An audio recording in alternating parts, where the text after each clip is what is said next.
So, since nandito na kami sa Yamanashi, itatry namin at subukan namin ulit pumunta dito sa Wind Cave. Actually, around Mount Fuji, merong mga cave na form during nung kanyang pagsabog o during eruption 1,100 years ago. So merong 3 caves na popular dito sa area. So naisipan namin uling bisitahin. Etong pupuntahan namin muna is the lava cave or the wind cave. So ayan, habang hinahanap namin or nilalakad yung pupunta sa gate, ayan, namnamin muna natin. Namnamin, no? Ayan, i-appreciate muna natin itong forest. Diba? Sobrang ganda. Alam nyo ba? Sabi lang, according dun sa nabasa ko, there's a dragon god daw na nakatira dito sa forest.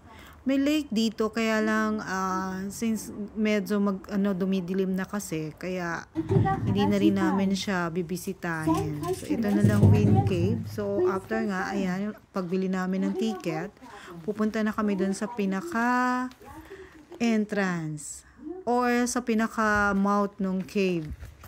Ayan, nakikita ko na. Sobrang haba niya nung nilakad namin, kaya lang syempre since video, para hindi masyadong mahaba, pakita ko na lang yan.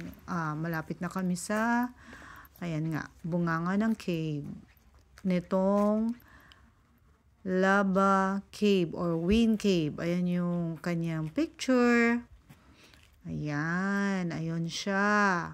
So it's underground, actually bababa tayo dun sa pinakailalim. Ayan, kaya siya tinawag na lava cave or the wind cave, dahil daw naka-form siyang tube, kaya mukha siyang tapos it's made of daw, yung nung nag-erupt yung Mount Fuji is yung lava nag-harden tapos nag-form into tube, kaya ayan yung kinalabasan. So kaya nila tinawag na lava cave or wind cave. Actually dalawa yung name, nakakalito kapag i-check nyo siya sa Google. Kasi lalabas yung wind cave, hindi lalabas yung lava cave. Pero iisa lang siya kapag i-check nyo yung picture niya, it's just the same. So wind cave siya dahil daw during the Edo period, ginamit daw nila ito as a natural refrigerator. Dahil daw itong loob, ayun nakikita nyo, naglalakad kami dito papasok. Ang daming ng lola nyo dyan sigaw-sigaw. Buti hindi na lang naririnig sa video, 'di ba? Kasi may part na madilim talaga, super dilim. Tapos biglang magliliwanag, kagaya niyan, magkakaroon siya ng ilaw.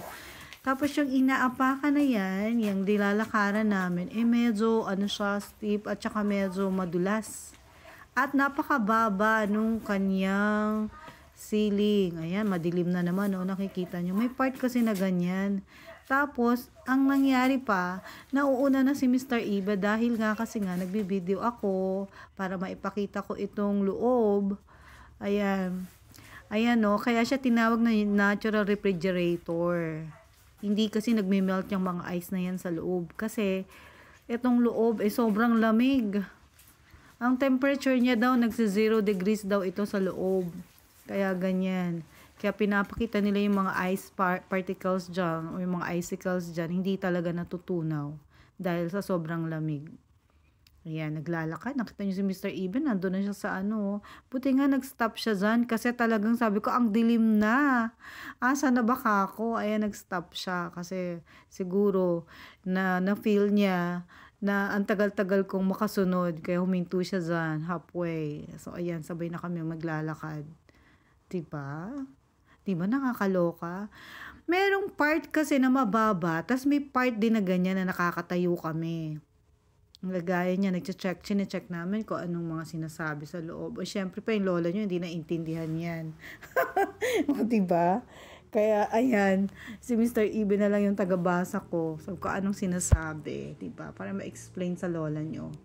So ayan, yung lava cave daw dyan. Ayan. Yung lava cave dyan, Poppy Lava. So, ayun na naman, nakita nyo yan. Meron na namang rails doon, papasok na naman dun sa loob. Akala ko nga tapos na kami. So, meron pa pala. Lalakad uli kami dun sa dulo. Ayan, 'di ba nakita nyo yan? Ang dulas niya, no? Kung napapansin nyo, nagsha-shiny yung yung floor. Ayan, nung kinukunan ko siya. Kasi sobrang madulas. Basang-basa yan. Tapos may nakasalubong pa kami dyan na-stop ko nga yung video kasi nakasalubong namin, mali sila ng way. Dapat dun sila sa kabilang side kasi papalabas na sila. Kaso, sumalubong sila sa amin. So, nakita nyo, sobrang, 'di ba? Sobrang liit lang. Sobrang liit ng daan. So, mag-aano talaga kami. Nag-antayan na lang, nag-giveaway na lang. Kasi dapat dito sila sa kabila, sa right side sila dapat. I mean, sa left side kung palabas na sila. Kami, since papasok, dito kami sa left side. Ayan. Kita nyo, basang-basa, di ba? Ganyan siya kadelikado. Kung hindi ka mag-iingat, talagang madudulas ka sa loob. At kung hindi ka rin mag-iingat, talagang mauuntog ka. Kasi mababa, sobra yung ceiling. Mababangga ka dyan sa loob. Ganyan, lava shelf. May nakalagay dyan na ayan, diba? Watch your head daw. So, ibig sabihin, mababa na naman yung papasukin ko. Ayan. Mababa na naman siya. So, yuyuko na naman ang lola nyo. Ang hirap kaya ha. Nagbe-video ako tapos ganyan. Para lang maipakita ko sa inyo, diba? Ayan, nakita nyo, nakalagay dyan. Natural refrigerator. Ayan, yung explanation dyan. Ginamit nila during the Edo period. Ito daw. So, nag-stock sila dito ng mga silkworm eggs. Ayan. Na-stock din nila yung ibang, ayan, nakilita nyo, natural refrigerator.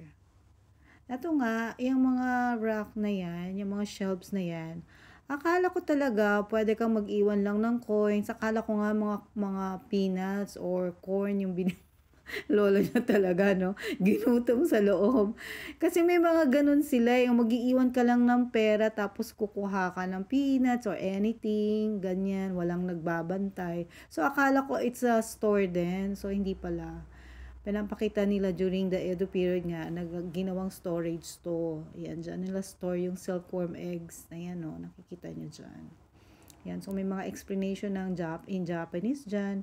Siyempre pa, yung lola nyo hindi naintindihan yan. Pero may translator naman. So, ayan. So, nabasa ko nga, ginamit nila yan. Ayan, may mga naka-store yung mga, ibang mga items dyan. Ayan. So, nandito na tayo sa part na nag-stop kami para mag-take ng video. At naisipan namin, sabi ko kay Mr. Iwe, parang okay na, wag na tayong pumunta dyan sa kabilang side na yan. So, okay naman na kasi medyo mahaba na yung nilakad namin. It's 200 meters something. So, pero medyo mahaba na nga at medyo mababa na masyado yung yung ceiling. So, sabi ko, balik na lang. So, okay na ako ng ganyan. Nakita ko na siya kung ano yung nasa loob. Kala ko naman yung makikita ko mga, di ba? May makita ko mga yung sa horror, 'di ba? Pero hindi. Hindi naman siya nakakatakot kasi may ilaw naman siya sa loob.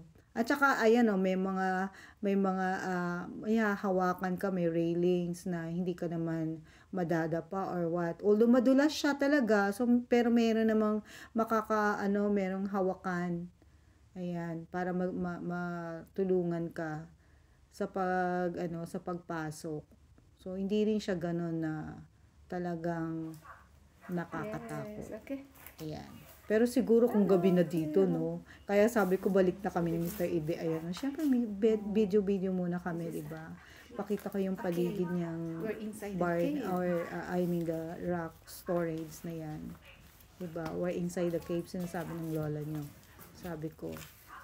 Ayan, pakita ko. Okay. Yung pinaka-cave. Ayan. Kasi yung part na yan, maliwanag. Ang dami kasing ilaw because of the rack, the storage rack. But yung part na naman na yan pa balik, madilim na naman. So, ayan yung mga still photos. So, enjoy nyo na lang. Kinunan ko, marami akong, ayan yung forest. Medyo mahaba yan, pero, ayan, yung mga ibang picture na lang yung inilagay ko dito. Tapos yan yung inakyat namin. Tapos yung pababa. Makikita nyo yung mouth ng cave. Yan. So, enjoy na lang natin yung mga still photos. Yun lamang po. Salamat lagi sa pagpanood nyo at pag-support sa akin. Ayan yung mga ISO. 'Di ba? Ayan oh, hindi siya natutunaw. So, yun lang po. Salamat ng marami. This is Wina again. Bye. Thank you.